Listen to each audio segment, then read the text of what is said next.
Are you looking for a new job? Ever wanted to work around celebrities? Like Jeffrey Epstein associate Ghislaine Maxwell. Are you interested in a career as a prison guard, security camera technician, prison laundry associate, cell door opener, or any other role we can think of that grants access to the Metropolitan Detention Center? Then look no further. Call Clinton Staffing Associates at 212-395-2255. Clinton Staffing Associates offers free training and an incentive program that could get you some serious bonuses upon the completion of a small favor. 212-397-2225. Don't hesitate. Time is running out for a lot of people. You are listening to Questionable Material with Jack Helmuth and Brian Sack. This episode, Jack's Missing Invitation. Brian writes children's books. Jack auditions. Will there be a picture? Will there be a picture? And the answer is no, there won't be. Great. No picture. No idea how to fix this. 3 weeks in, no ability to make your camera work. I don't use this computer other than to talk to you. Tech Savvy. Tonight on Tech Savvy, Jack Helmuth tries to figure out, oh, never mind, it's over.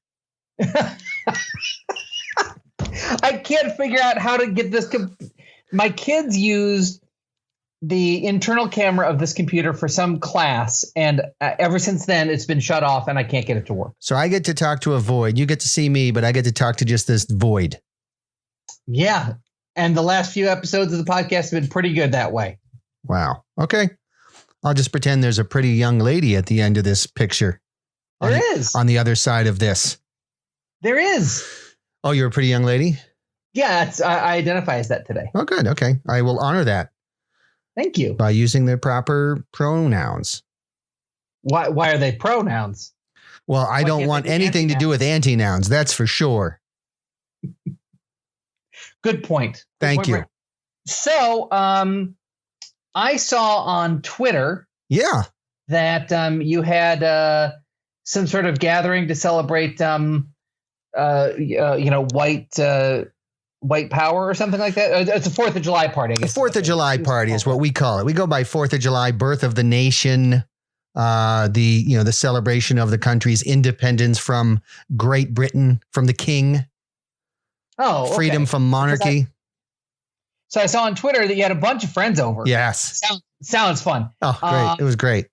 Yeah, no, it sounded great. Brad, the director. Yeah. He was here, and his wife and kids, and then Denise and Evan. It was just a group of folks. Okay. That sounds fun. Oh, gosh. I have fond memories already. Yeah? They've already formed, and I look back on them fondly. Gosh, and that was just days ago. It is, yeah. And it just left a profound impression on me. The red, white, and blue cake the girl made. One of my friend's daughters made a beautiful cake that when you cut it, it looked like a flag. She actually went that far. So It had a blue corner. Wow. All around, wherever you cut it, you had a flag. That's so cool. Try doing that with the Union Jack, dicks.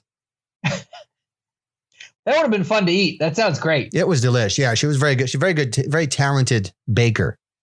Yeah. Well, I'm glad she got invited. That sounds good for her. Yeah, she can, and her parents. Yeah, no, I'm glad her parents are invited too. That was fun. It's cool that they knew about the party. Did they also find out about it from Twitter?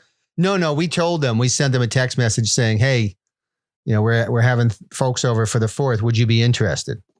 How do you differentiate folks? Just people that we texted. Uh-huh. You have people you text and then people you tweet. What's the difference between the people in those two categories? The people you text show up to the party, and the people you tweet find out about it afterwards. Oh, okay. I found out about it during, because I kept checking. I had nothing to do that day. I was just alone, and so I was checking Twitter a lot that day, so I actually found out about it during. So you got the play-by-play, like, oh my goodness, I'm having the best time. Yeah. Holy cow, this is great. What beautiful weather. Yeah. Oh, this conversation is stunning. It's amazing. It sounds like a good conversation. Yeah, we like to conversate and there's just a lot of conversational. Maybe it's no big deal that you accidentally didn't invite me. Oh, it wasn't accidental though. Oh, what? No, it was premeditated. Why? We had we sat down, we discussed it at length. There was we had to have a quorum, of course, to vote.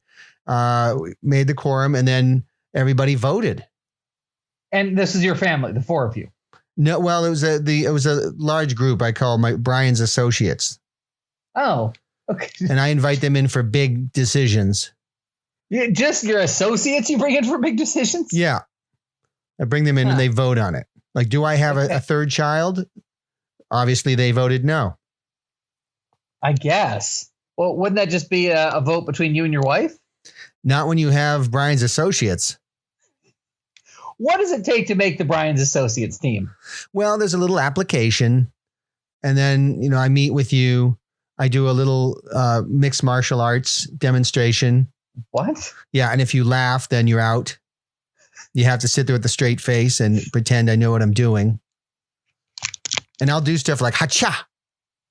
I'll say that as I'm punching. And if it gets a snicker, you're not going to be Brian's associate. Wow. So what did you guys talk about? What did you guys do at this party? What didn't we talk about? I mean, obviously 4th of July, you talk about Star Wars. Oh. You invite your friends over who had roles in the movie and a lot of insider information kind of stuff. What? Yeah, I just had a couple friends who were big into Star Wars. I mean, they were in Star Wars literally. And they, I was like, oh, please, tell us your stories. And can you bring some of the models of like the Death Star and stuff like that for the kids to see? And it was great. They gave us some, little inside stories about working on the set and playing Boba Fett and all that kind of stuff. It was just it was fun. Yeah, it was fun. And then, the usual, we had patriotic pool wrestling where, you celebrate the founding fathers. You have beautiful women on your shoulders and they're fighting one another with pugil sticks. And, of course, the bikini tops go flying off like they did in the 1700s. And, it's just like a big, party. It's just fun. It's festive. God, that sounds way better than I imagined. I just figured there's some hot dogs that I didn't get a chance to eat. I mean, there were, of course there were hot dogs, but then you have the traditional 4th of July lobster and caviar and shellfish, things like that people, really enjoy. And did Boba Fett like that? Oh God, yeah, he did. And so is who's the nerdy dude with he's older, he's got a gray hair and gray beard. Oh, George Lucas. Yes. Yeah, he was here and he would. I have so many questions for George Lucas. Why didn't you invite me to this? Well, because this was celebrating America, Jack. We're celebrating the birth of the country. The nation's independence. It's Independence Day. Speaking of, we had all the actors from Independence Day. That's my second favorite movie ever. You know that.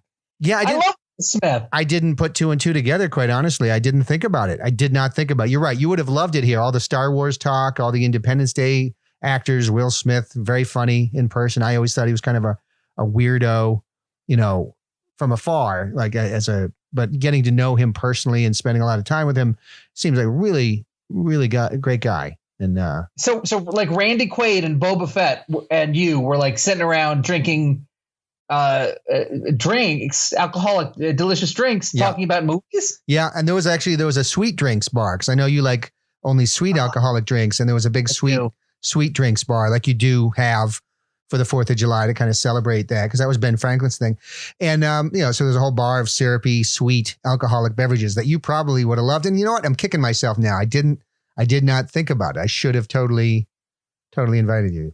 Yeah, and because I love topless women too. I don't know if you remember me telling you that, but I really love them. It's all coming, yeah. And you probably would have liked the speeder bike. What? Guy came with a speeder bike. I always thought that stuff was CGI, and there I am, gliding over the ground, no wheels, crazy, anti-gravity, whatever it was, amazing. I kept thinking who should I call about this? Who would be most excited about all this Star Wars stuff? And for the life of me, I couldn't recall. I mean, even the damn thing was named Jack's Love. Isn't that funny? The speeder bike was called Jack's Love. And I'm looking at that as I'm speeding along, and it just doesn't occur to me to call you. I'm such a silly person. Because I could have been there in an hour and a half. Yeah, I know. You're not super close, but you would have really pulled all the strings to get yourself here, right? I mean, you would have really. Absolutely. Yeah. Yeah. Oh. Yeah, what I wouldn't have done. And I can't tell you how much I love this Star Wars. Yeah. The movie Independence Day. Yeah. Alcoholic drinks that are sugary and breasts. Yeah, and Brent Spiner as the mediator. He was mediating the pool matches. Well, you know what? I'm glad I wasn't there. You're not a big fan of him? No, fuck that guy. So Brian. Yes, Jack. You're a celebrated children's author, right? Yes, I am a celebrated children's author for sure. And you've especially been very prolific in recent years, sort of trying to make children's books a little bit more modern and of the times. Would you say that's right? Yes, that is absolutely correct. In fact, it's because of my grandfather's saying that what's in the past will hurt your eyes. So write modern words or everyone dies. So it's kind of like a motivating thing that he used to say all the time. I guess that's motivating. It's a little chilling to hear that as a child. Yeah, that's Grandpa. But I've churned out a ton of books. I'm very prolific. Yeah, you are prolific. So I was wondering if you could just tell us about some of these children's books as you try and teach some very modern and maybe even adult lessons. Absolutely, Jack. So I saw that you wrote this one book called The Candy Van. The Candy Van, yes. So what happens in the children's book, The Candy Van? Well, The Candy Van is a story. It's got a moral behind it. Oh, good. Okay.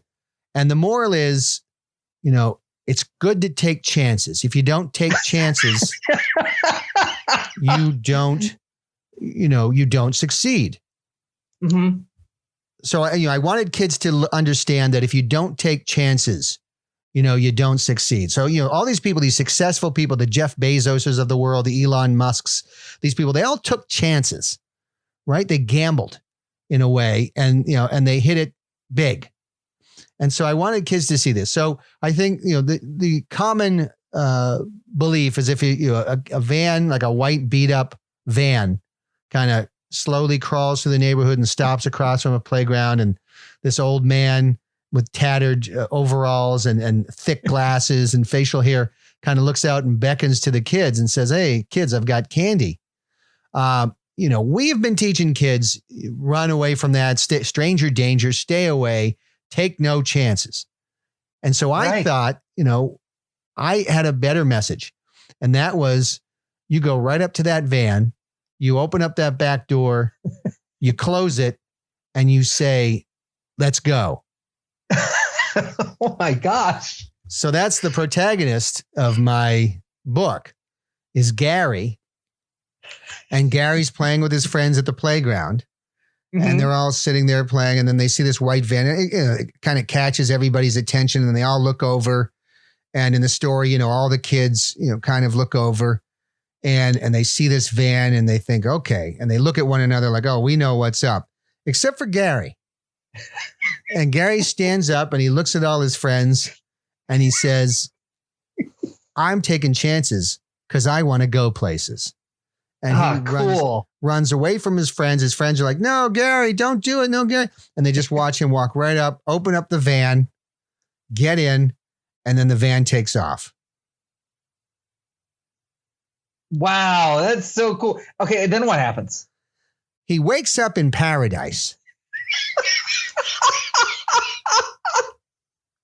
And he gets up and he's looking around and you can see he's like a little confused.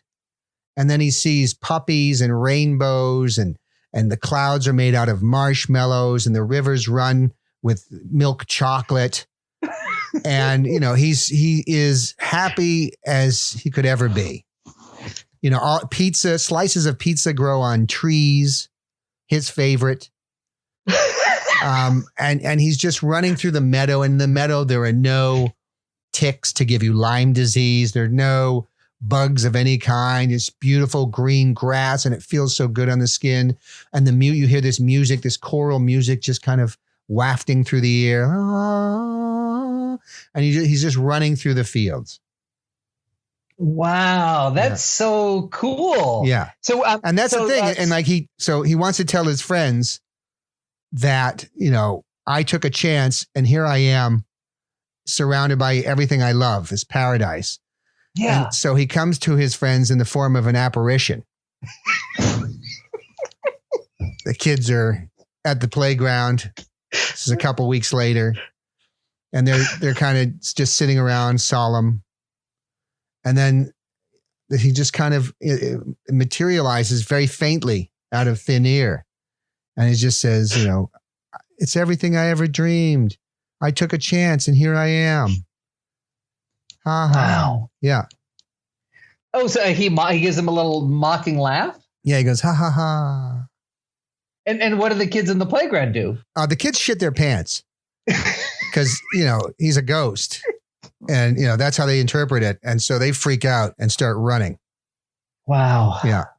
They have to go through their lives, the rest of their lives, thinking that, they could have taken a chance and gone to paradise and they didn't. They have to live with that. And that's going to be like, I'm setting this book up to be a bunch of different books, like a series, and I'll follow the life of each child who didn't take a chance. And of course, one child, Aaron, is going to become a raging alcoholic, and right. Teresa will settle for a terrible, abusive husband who's just verbally abusive and just a negligent father, and she's very unhappy, and she finally gets divorced, and everybody's story will end with them being punished for not taking a chance. Right. Wow, that's a hell of a message, Brian. Well, you know me, Mr. Message. Well, I won't say it sounds like a good book, but it sounds like a book that you wrote. It is definitely a book I wrote, Jack. I wrote it. That's great. Yeah. That's great. So I was wondering if you could tell me about this. This you must have written in the last 3 weeks. So you wrote a book called CHOP, the Capitol Hill Organized Playground? Yes. It's weird, man. I mean, how do you come up with this stuff so fast? Well, you know me, I watch the news, I monitor the news, and I'm always thinking. And I know you are. Always looking, going, where could my next children's book come from? And so I'm watching this Chaz Chop thing transpire in Seattle. And I'm thinking to myself, how do I make that into a children's book? And then it occurred to me, what if there's a playground in there where all the kids get together to have their own kind of anarchy? Oh. So, and I thought, why not name it, have the same name? Capitol Hill Organized Playground. Smart. Right? Not protest. And so it's the story of a multicultural gang of kids whose parents are busy, running a communal garden and the no cop co-op and firing at people coming close to the barricades and stuff. And these kids are in their little playground there. And, they are trying to organize their society the way they want it. And they're all about 8 to 10 years of age. And they decide the person who should be in charge is Kamal. Okay. Because he's a black rapper. So he should be in charge? They just put him in charge. He's got a SoundCloud following of 14 to 18 people. So they run the playground like their parents are running the actual organized protest, CHOP. Oh, right. Okay. So they have their own little sections. There's a section just for the black kids to allow them to play on the slide. They have the seesaw. But what they did is they took the seesaw off the pivot. Okay. So that the seesaw just kind of rests on the ground. Because it was unfair that some kids were better at seesawing than other kids. Yeah. Heavier kids had an advantage. Of course. The lighter kids would be stuck up in the air. This way, everybody gets a chance to use the seesaw. They can climb up the ladder to the playhouse and the person can allow them in if they're of the right race or ethnicity. Yeah. They have the slide. They have the pole that you go down. They can pretend they're firefighters not going to a fire because they can't access it. So there's a whole host of things there. I guess do they play cops and robbers on the playground? No, because they just play robbers. So they just have robbers running around, and then being the heroes. They're the heroes, yeah, and the villains at the same time. And then, obviously they don't play cowboys or Indians. They just play Native Americans. Oh, so what do you do in a game of Native Americans on the playground? They're just kind of sitting there, minding their own business. Getting COVID. So yeah, and they just were trying to emulate the utopia that their parents had created. Yeah, and then, of course. It builds up to a great crescendo. Like it just looks this is amazing. We've done it. And the kids are about to like give each other like a group hug, and that's when the bulldozers come in. Oh, okay. And then it's all over. They're escorted out by their parents are taken away, and the kids follow their parents. And then it's over. And so do they just go back to their white suburban upper middle class homes? Yeah, they're just sitting in their bedrooms. That's their own bedroom, and they're just staring out the window of their third floor home, pining for the days of the revolution. There's a tear. Okay. There's a tear. It kind of runs down his eyes, and then it goes behind his Dolce & Gabbana face mask. I write books, Jack. Yeah, absolutely. So you wrote a book, and now I can see what you're trying to do here. It's called Charlotte's Web of Lies. Yes. So I can see you sort of trying to maybe get some people accidentally, maybe some parents who aren't really checking all that closely, and they accidentally buy your book when they're trying to buy Charlotte's Web, which is a great book. So yeah, it's kind of like, it's kind of like when I went and I reserved Dinsey.com. Yeah. In case people were typing Disney.com and they made a typo, then it would take them to my site. Which is what? What's on that site? I was an affiliate site for Pornhub. That's a shame. It's a shame you had to go that route. Made a lot of residual cash, like accidental money that way. It was great. That's the best kind to make. Yep. It's great when you sit your family down to plan your trip to Disney. Yeah. That's basically the bulk of the emails I got. Oh, really? Yeah. Just from more emails from parents? Well, it's just like, we were looking forward to Epcot Center, and now I have to talk to my kids about fellatio. F you, go to hell, sleazeball, scum merchant. Do you think maybe at this point in life that basically all the parents in America, that they've all written letters to you? I've got definitely a lot of people. Fortunately, I don't use my name on my affiliate website. Oh, what name do you use? Jack Helmuth. Oh, damn it. I don't know if you remember this, because you forgot me for 4th of July party, but that's actually my name. Are you right? Yeah. No, I wish I had thought about that. I know. I think of your name when it's not appropriate, and then when I want to think of your name, I can't. I just it's weird. I'm really coming out on the losing end of these. Yeah. I'll be honest. Yeah. Damn. Okay. So Charlotte's Web of Lies. Tell us all about that children's book. Charlotte's Web of Lies. Yes. Yep. Now, when you're supposed to say angry at the end. Web of Lies. Oh, okay. I'm sorry. I said it wrong. Charlotte's Web of Lies. So it's about a girl named Charlotte. Okay. And Charlotte is this girl. And this book is set in 1945. And in the fall. And so it's this village in Poland. And so Charlotte's been missing for years. She kind of went missing after the Russians came in and then the Germans came in. And she disappeared. So she comes back and she starts spinning this ridiculous story that she had been taken away by the Germans and put in a camp. And that, the camp was this horrible, almost, this nightmarish place where people's lives were worthless and where, the people in charge of it were just inherently evil and inhuman. And she was surrounded by carnage and devastation and death. And and is there for years, and then returns to her village where she finds this family living in what was once her house. Oh, my. And so she comes up and she says, yeah, is my mom here? And they say, who are you? And she's like, well, I'm Charlotte. This was my house. And they say, absolutely not. This is our house.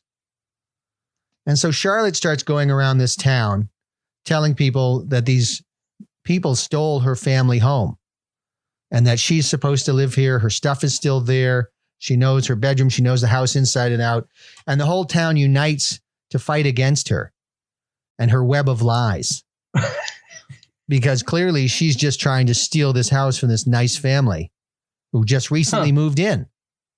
Right. And it's about the way people can just be manipulative and full of lies and try to take advantage of other people. Oh, okay. So in this story, Charlotte she's the villain. She's the villain. Yes. Did any groups maybe contribute, give you some financial backing to write this story? Yeah, groups did. Yeah, the Stormfront Foundation sent me a sizable check to move me along and supported my Patreon. Aryan Nations, which I guess is a group of people a group of people from area. Maybe it's like Syria. Good. That's what I assumed. Yeah. Yeah. I mean, there was a bunch of different people, or organizations that supported it. Gosh. 3K, which I guess is like 3M. The Post-it note company, 3M. Yeah, it's similar, but it's 3K. Okay. And just a variety of individual donors, many from Idaho. Yeah, sure. Jeez, so Charlotte, that's going to take me a while to wrap my brain around that one. I'm not sure kids would enjoy that or understand it. It's an easy read, and I think it's a good lesson for kids to know that they have to be skeptical and they have to be aware that there are people out there, especially of a certain religion, who will try to take advantage of you. Yeah, I mean, obviously, the prince of Saudi Arabia is not emailing you to get your bank account information to help you. So you're trying to teach your kids about scams like that. Is that what you're doing? Well, it's funny you mentioned the Prince of Saudi Arabia because he's actually one of the people who backed the book. I bet that's true. Jack. Yes, Brian. Guess who was at my 4th of July party that you weren't at? How could I guess that I wasn't there? Brad, the director. Oh, you mentioned that earlier. Yes, Brad, the director who, this is your friend who actually does direct big time movies. He does direct big time movies, Jack. And while he was here, he had 3 scripts for me. And he said, Brian, would you have Jack audition for these? And I said, would you like another beer? And he said, yes, I would. And then I said, of course I'll have Jack audition for these. And he goes, as you know, Brian, I like cold reads. And if the person breaks character during the read or laughs, they're out. I cannot possibly hire somebody for a film if they break up during the audition. Okay. So now tell people who don't know the industry what a cold read means. A cold read, Jack, is when you're getting the script for the first time. You haven't seen it. You don't know what's on it. And you just start reading it with your audition partner, which would be me. I'm the casting director. Got it. Okay. All right. So you're reading cold. You have not seen this script. You don't know what my lines are going to be. All you know is your lines that are coming, and you haven't read them yet. And let me open up my Adobe Audition. And there it is. Okay. So this, Jack, is a movie Brad's directing called The Movement. I have just opened my version that you just emailed me. All right. And it's based on current events. All right. Okay. And it's a very timely movie. And he thinks you'd be great for the role of Jerry. All right. So the exterior, Seattle Town Square, evening. Barry, who I'll be playing, the group leader, addresses a large crowd of black and white young adults. Okay. We need to rise up against police brutality. Are you with me? Yes. The time has come to put our foot down against police misconduct. Say it with me. Black lives matter. Black lives matter. Take off your mask when you're shouting. Otherwise, it blocks the sound. Okay, but with COVID-19 thing, that seems like a bad idea. No such thing as a bad idea. Now grab that rope and help us tear down this statue of a person. Wait, who is the person? Destroy first, think last, Jerry. I would just like to know who this is before. Spray paint a swastika on it. Death to Nazis. Hold on. Jerry, you're either with us or against us in the fight against police injustice. Yes, I'm here to protect against police misconduct. Changes must be made. Hooray for Jerry. Glad you're on board. Now, throw this Molotov cocktail at that Wendy's. Wait, what did Wendy's do? Wendy is a girl's name, Jerry, and we hate white girls named Karen. I'm not following that line of not thinking. Just toss the Molotov in the drive-through window, Jerry. And how does this help us fight police misconduct? Throw it. Then take a selfie for Instagram. That seems kind of narcissistic and like it could lead to criminal charges. If there are no police, there are no criminal charges. Defund the police. Wait, where's that coming from? The time has come to fight capitalism. Everybody, take out your mobile phones and start tweeting about how bad capitalism is. And if you can't get self-service, there's a free Wi-Fi courtesy of Google. Hashtag smash capitalism. Can we get back to the original reason for the protest? Yes, getting rid of the SAT. Wow, Brad has gotten really political. He just saw an opening there and wanted to make a movie.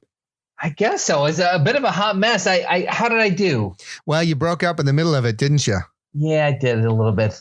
Do you think maybe you could just cut that part out and just tell him that I nailed it? I would love to, but he will know. He knows when you've edited out the bad parts of an audition.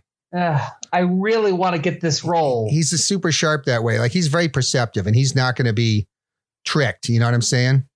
I do know what you're saying. The thing is, my show was just the show that I was the writer for was just canceled a few days ago. Uh-huh. So I really could use this work. Yeah. Unfortunately, I've got to be very loyal to my friend who was at my 4th of July party. And I have to make sure he gets the auditions the way they happened. And the way it happened is you broke up in the middle of it and you broke character. And I just sent you the new one. And I can't possibly let it go. I'm sorry. I hate to dwell on it, but I have to. You don't have to dwell on it, but okay, fine. Okay, I just got script number 2. All right. I'm opening it now. Now, this is a new movie Brad is directing called Uphill Battle. And it's about discrimination in the workplace, Jack. It's a drama. Yeah, it's a drama. Interior, Bruce's new office. Day. Bruce sits down at his new desk. That's me. His boss, Jim, that's you, stands in the doorway. I'm very excited to start my new job here at Henderson Lawn Care. Happy to have you on board, Bruce. I just hope you don't fire me for being a gay. Nope. That's news to me and definitely nothing that I really care about. Oh, good. Because I love being gay and would hate if you fired me for it. Sure. I'm so gay that my favorite condiment is gay-and-a's. Bruce, we hired you because you were the most qualified candidate, okay? That's what it came down to. As a business owner, that's what mattered to me the most. Baruch atah Adonai Eloheinu melech haolam. I'm not sure what is that. That's Hebrew, Jim, the language of Israel, and I hope you don't have a problem with it. No, bilingual is always handy. I suppose Spanish would have been more helpful, but because this is a landscaping business, but that's fine. I'm sure it'll come in handy. Yeah, because I'd hate to be fired for being Jewish. Like I said, Bruce, we hired you because you're the best candidate we interviewed. Your personal details do not factor in. Well, good, because some places would never hire a gay Jewish guy. What about Tom Cruise? He's not Jewish.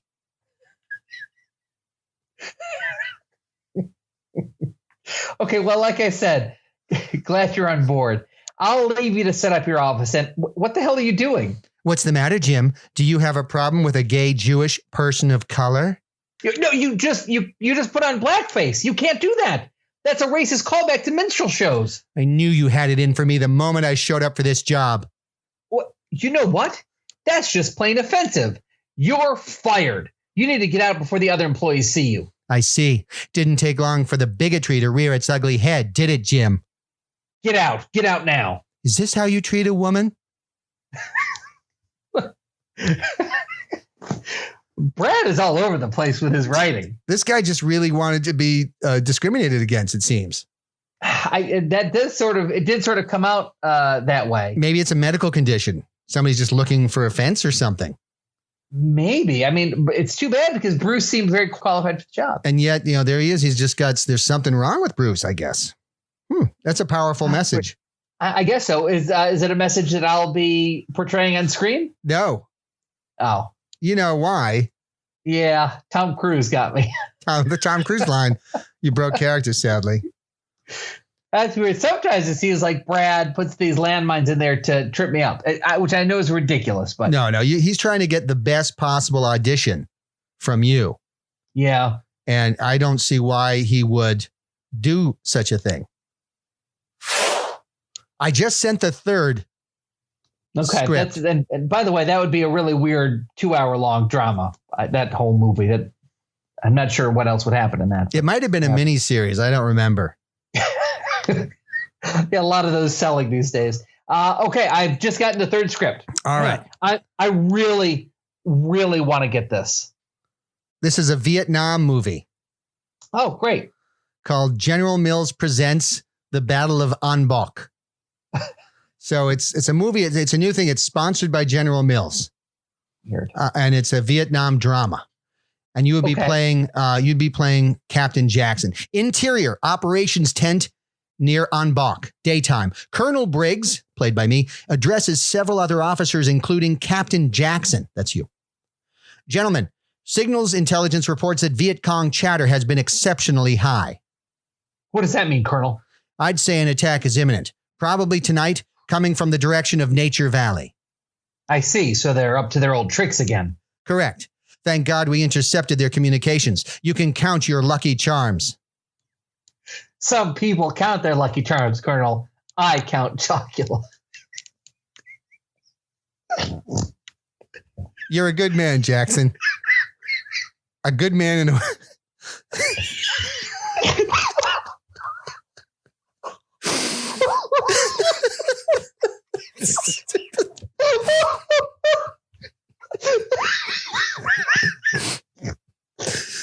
You're a good man, Jackson. A good man in a world full of nut clusters.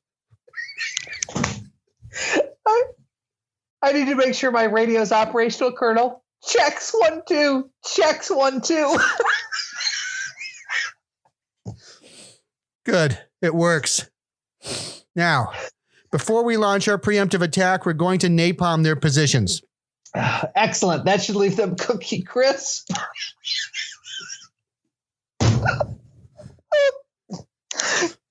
Indeed. When it comes to scaring the enemy, napalm is a great way to say boo, Barry. They think they have our number, but it's us who will be getting our kicks. Make sure your men are ready, loaded up, full of Wheaties, and ready to go. Sleep in flak jackets and helmets. We're getting up at fiber 100 hours. Yes, sir. Jackson, this is war. Total. Okay, men, you're dismissed. Cheerio.